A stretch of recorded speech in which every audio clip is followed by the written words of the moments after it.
Thank you, Mr. Chairman, to you and Ranking Member Crapo. I appreciate the opportunity for this timely discussion, which incorporates two pressing matters before the nation: energy security and runaway federal spending.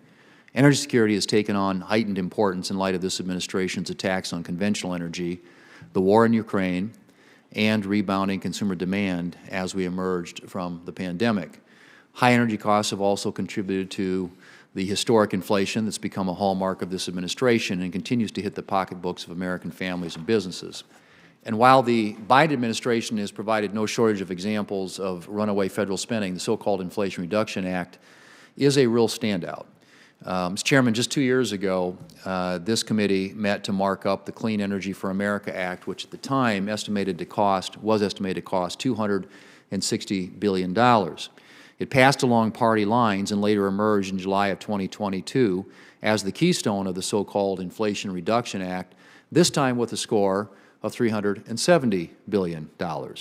It should be no shock to Americans to learn that the actual costs of these Green New Deal policies are projected to reach much higher than previously advertised, with some projections as high as $1.2 trillion, triple the initial score. The Inflation Reduction Act is part and parcel of the administration's out-of-control spending, further stoking inflation and driving up the deficit, but it didn't have to be this way. During the 2021 markup, I offered an amendment, which all Democrats opposed, to delay the windfall of clean energy credits until the average permitting time for major electricity projects fell below 3 years. At the time, industry testimony suggested the multi-year permitting and interconnection delays, not a lack of incentives, were stifling investment for modern energy development. For example, the Department of Energy has reported that more than 930 gigawatts of solar, wind, hydropower, geothermal, and nuclear capacity are sitting in interconnection queues seeking transmission access, as are more than 420 gigawatts of energy storage. The DOE says this is enough energy capacity to meet 80% renewable targets in 2030. To me, this affirms the need for permitting reform, not a shortage of uncapped green subsidies in the partisan Inflation Reduction Act is and always has been the real impediment to modern energy investment.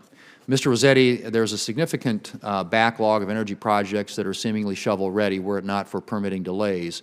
Does this mean that a significant portion of the investment that the Inflation Reduction Act is supposed to incentivize would already happen as a result of market forces, regardless of the IRA's costly tax credits? I'd like you to have you respond to that. And secondly, additionally, given this backlog of energy development and an already ballooning cost projection for the Inflation Reduction Act, do you think that enacting comprehensive permitting reform will supercharge the cost of IRA green energy credits to taxpayers?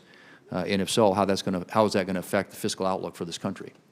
To address your first question, the answer is yes, the market is already investing in clean energy and was before the Inflation Reduction Act.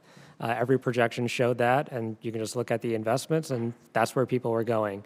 So I'd expect that most of these subsidies in the Inflation Reduction Act are going to go to projects that simply would have claimed it anyway. With respect to your second question as to the rising cost of the subsidies, because of the nature of the design of the subsidies in the Inflation Reduction Act, they will simply be claimed if you're eligible. So the more projects that can claim it, the higher the costs are going to be.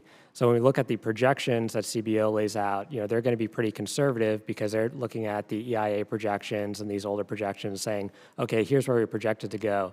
But what we see is, and what we've seen historically, is that those projections are usually pretty low. And as we update them, the amount of clean energy that's going into the grid is going up, which speaks to your first question, that the market was going this direction anyway, and that also increases the cost of the subsidies to the public. Mr. Simmons, in your testimony, you addressed competition with China. I think part of competing with China includes leading by example and operating within multilateral trade and economic frameworks in good faith. What's been the reaction internationally, including our allies in Europe, to the domestic content provisions in the Inflation Reduction Act? And what kind of retaliatory measures should we expect to face?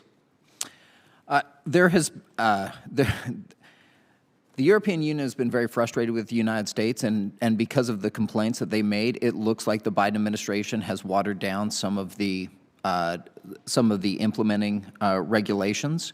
When it comes to retaliatory measures, I don't know. That's yet to be seen. But the Biden, one of the challenges is that there's a whole bunch of Made in America requirements in the IRA, and those seem to be systematically watered down by the Biden administration so far, though they haven't been finalized yet. But because of some criticism that they get internationally. Okay. Thank you, Mr. Chairman.